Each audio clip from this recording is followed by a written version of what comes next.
Hello everybody, welcome back. Let's have a look at basically just have a look at XRP. We'll get rid of some of these, we don't really need them. The whole thing is that we've been looking at different ways that we can use and crush this market by stacking sats, or basically just coming back from the dead. And at the moment, it definitely is too early to say exactly what's going on. After a move like we had yesterday, I use the analogy of it's like breaking your leg. You don't just go to hospital with a broken leg and walk out the next day. You do have to have a period of a time to heal and recuperate. Do you know what I mean? You can't just get up and walk around. And this is what I would say today. I mean, obviously you could, if you wanted to, walk on a broken leg with a pot on, and it might hurt a lot. Anything is possible, anything. But when it comes to this sort of trading setup, there's not really a setup here. The one thing that we can say is that we are in a downtrend, obviously, and the downtrend is still in play. So we have to acknowledge that that is the case. But we also had a very severe crash yesterday, and when we have these sort of crashes, you can catch these bounces, and we could potentially settle this all the way up to the top. What we like to do is base any trade that we have upon a specific kind of setup. You can catch knives if you want, and there were definitely some good knives to have been caught yesterday.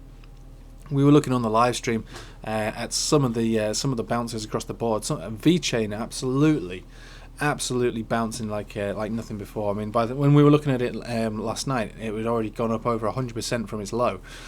But I mean, that's only going to benefit you if you caught that bounce. If you were just sailing on the way down, you're still going to be down. So let's think about this in terms of where we can go from here for the market, and what kind of setups we are looking at in the not too distant future, and where we could not just recuperate from our losses, but really make some decent trades. And one thing that speaks to me is actually looking at XRP.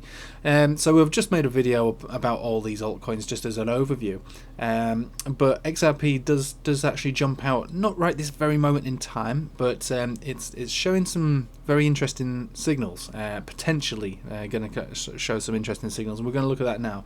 So just before I go any further, just wanted to remind you that if we have a look at the Bitcoin dominance, we have come down to a significant level where we could actually reverse, which means that most altcoins could actually suffer from here, whether Bitcoin goes down and drags them down more, or if Bitcoin bounces and goes up. This does appear like a potential reversal area, just as we hedged into altcoins over here at a very potentially rejection zone. This does look like this might also be a support zone. So you play this chart for what it's worth, just like any other chart. You sell at resistance, buy at support. This looks like a decent range to have got into altcoins, and it's proved to be pretty good so far.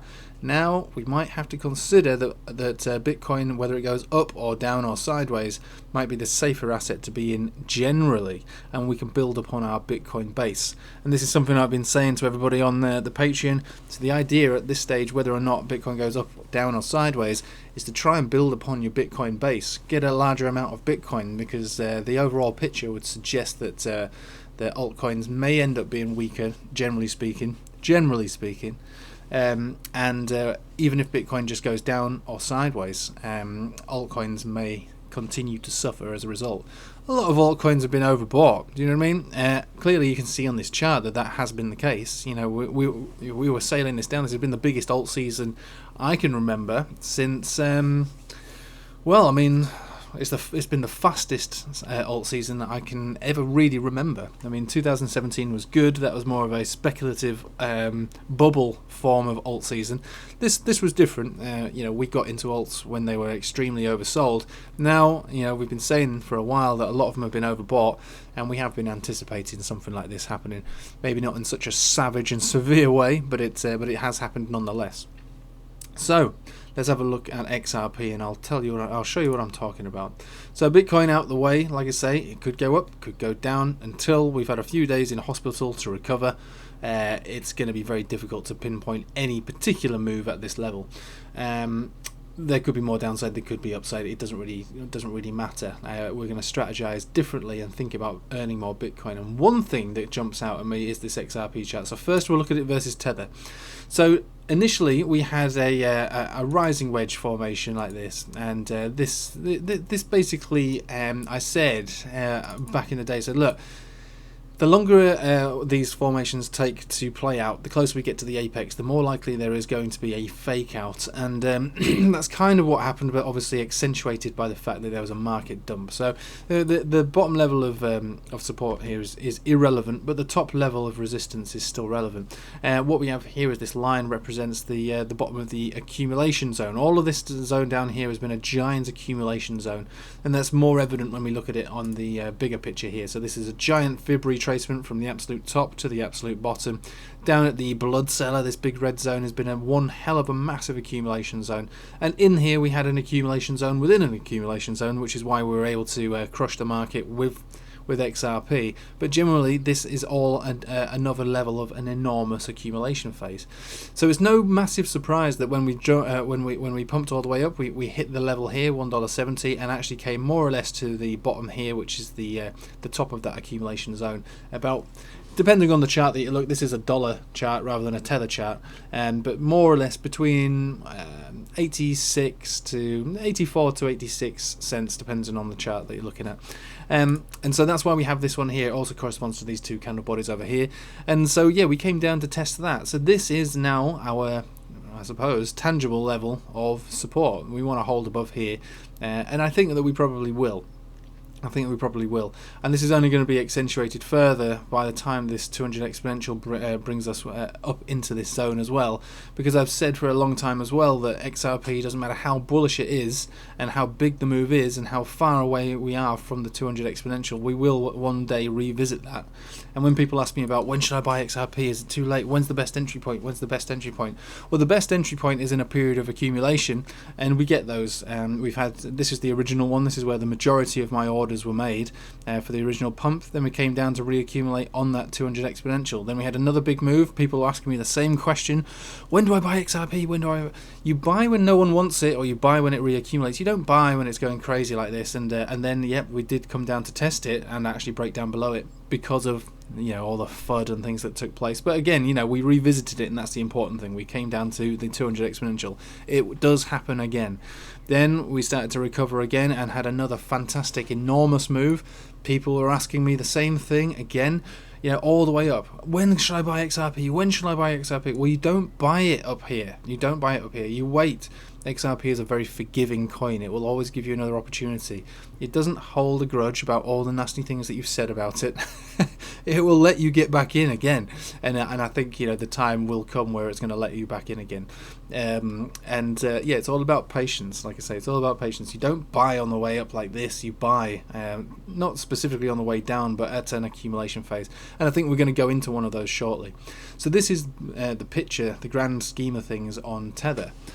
But the interesting thing is when we look at it versus Bitcoin, we'll go to that now. So obviously we peaked outside the Bollinger Band, never a place to buy. This is the weekly chart, and there's something very interesting forming here. It's not in any way kicked in yet. It probably won't kick in for weeks, maybe a couple of months, but it does look like it's brewing a very, very important signal, which would lend itself to a long-term, maybe not so much long-term, but another large move. Yeah.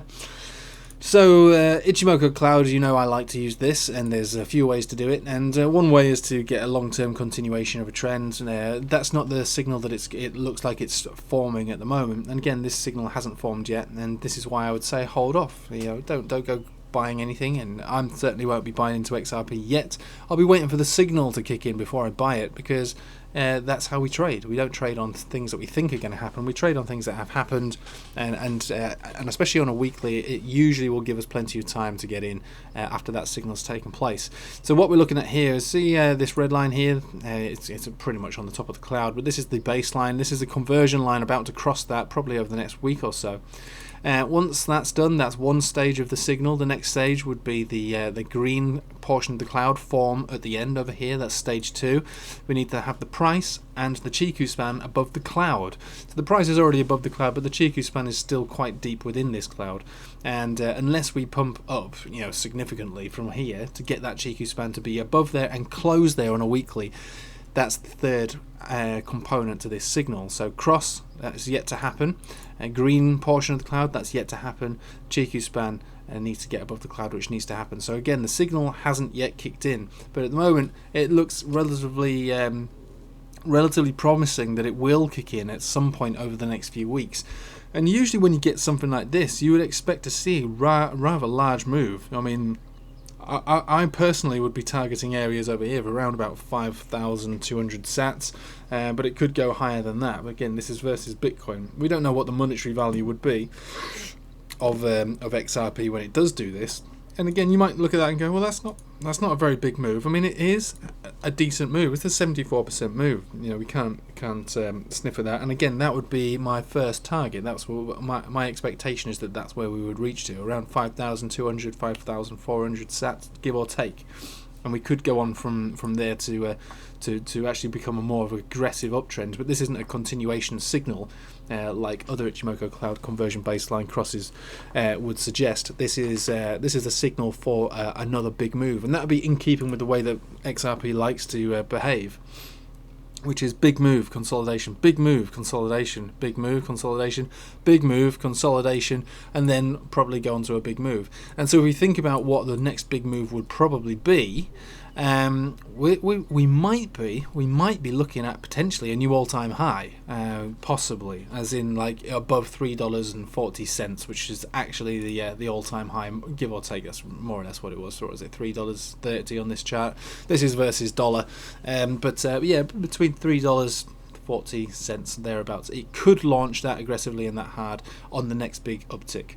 But again, you know, that's very speculative. If we also have a look at what the weekly has done over here, we've got a golden cross on the weekly, which is a strong continuation signal of an uptrend on a weekly, and until we break down below 45 cent and stay down there for a long period of time, this is going to be a strong signal in itself. You know, this is showing the direction of the trend. I like it. I do really like it. So personally, I'm not a massive bear on this. I've been in favour of XRP for a little while now, since we came out of this accumulation phase down here, and this has always been the main thing for XRP for me.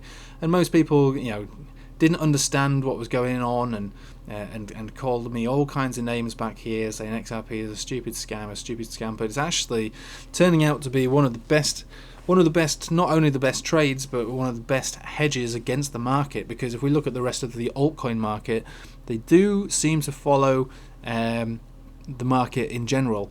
And XRP obviously has done that yesterday with the dump. Nothing can escape that. But there is a definite air of diversification when you're holding on to XRP. It kind of it does do its own thing, and I put a lot of that down to the fact that it has its own market cycle that it's repeating just as it did previously, actually more aggressively than it did do last time, and the fact that it's quite an old coin. You know, it's been going around. It's what, 2013 or something that it came into existence, which means it's got a long chart history, long enough for us to have decent signals that can play out over a long period of time. Remember, when we're talking about charts, any indicator is based upon volume, time, and price, and so the older a chart, the older a coin, or the older an asset is, the more reliable we can treat those moving averages or any kind of indicator that we use, because it's got the added component of time. When we're looking at some of these shit coins, basically, and small coins that have just come on, and you know, there's nothing wrong with trying to trade those things, but you know, sometimes when we're doing the live streams and we're looking at all these different altcoins, you know, someone will say, "Can you have a look at this coin for me?" And I'm like, "Well, it's only 2 weeks old. I don't really know what you want me to say. I mean, it's a fetus, really. It's not mature in any aspect. It's not mature in any way." That makes it vulnerable. It also makes the possibilities, you know, for it to moon very, you know, it's unpredictable. It can do what it's like, do what it wants. You know what teenagers like. You know what kids are like. They do what they want. They have no rules. They don't stick to the rules. Whereas, you know, a mature adult, you know, they're part of society. You know, they respect the rules. They play within the rules, and that's how they get on with their lives. And that's how a chart behaves. The older the chart, the more mature a chart, the more reliable we can look at these charts and go, okay, well, this is telling us that this is what wants to happen. So I'm in favour of XRP over the next few weeks to months, ending up with potentially a new all-time high. And that sounds crazy, and obviously, you know, with Bitcoin and the market continues to go into a significant downtrend, that could all be void. And we're talking about a signal that hasn't yet happened, but a signal which is brewing at the moment to form what could be a very, very strong buy signal on the weekly, which would lend itself to a new all-time high. But again, we're going to keep our eye on XRP. It's very early days, and like I say, the market is in a recovery phase right now. We don't know which way it's going to go in the very short term, but I do like the way that XRP is shaping up on that long term. And if we do get that signal, it's a definite buy for me. Obviously, you guys do your own research. I'm not a financial advisor, but it would be a definite buy for me for XRP. So when I'm talking about building my Bitcoin portfolio balance, I would be quite happy to put some of my Bitcoin into XRP for that next big move, and then convert it back into Bitcoin near whatever the peak would be, which could potentially be a brand new all-time high for XRP. So sounds ridiculous to say that sort of thing, especially after what happened yesterday. I'm sure there's going to be a lot of skepticism watching this video, and I don't blame you. I'm talking about a signal which hasn't yet happened and may not even happen for a few weeks, maybe a month or so, but it does look very interesting. It's definitely something to keep your eye on. And other than that, I hope you have a nice day. If you want to join my Patreon, there's links below. £7.50 a month, you get access to 2 live streams a week, and we look at many altcoins. And it was an interesting one that we did the other day, because yesterday, because we were looking at how we were, how we were going to come back from this and earn more Bitcoin. And there's actually quite a lot of opportunity out there to build upon your, to actually still make some decent money using altcoins. But it's no altcoin is created equal. They're all very, very different. And we were using the Bitcoin pairings to have a look at what chart is strong, and that's how we should try and view these. We should look at every chart, not just with their Tether pairing, but against their Bitcoin pairing, because if they're strong versus Bitcoin, then they could continue to have rallies. If they're weak versus Bitcoin and with Tether, then it might be over with for now anyway. But XRP, I thought I'd bring it to your attention. I only make XRP videos when there's something worth talking about. I know that they get views, and that's why people base their entire YouTube career on XRP. But for me, it's not about the views. If I've got nothing to say about something, I won't say it. But I feel like there is definitely something to say about XRP right now. I like the way that it's moving. I like the way that it's respecting its chart. And I've always liked it since we came out of this zone here. So it's a very, very strong chart in my opinion, and it's showing extremely good signs versus Bitcoin. So there's plenty of opportunity in here. We'll wait for that signal to kick in, and as and when it does, we will play that signal and we will crush this market. Anyway, thanks for watching. Hope you have a nice day, and take it easy.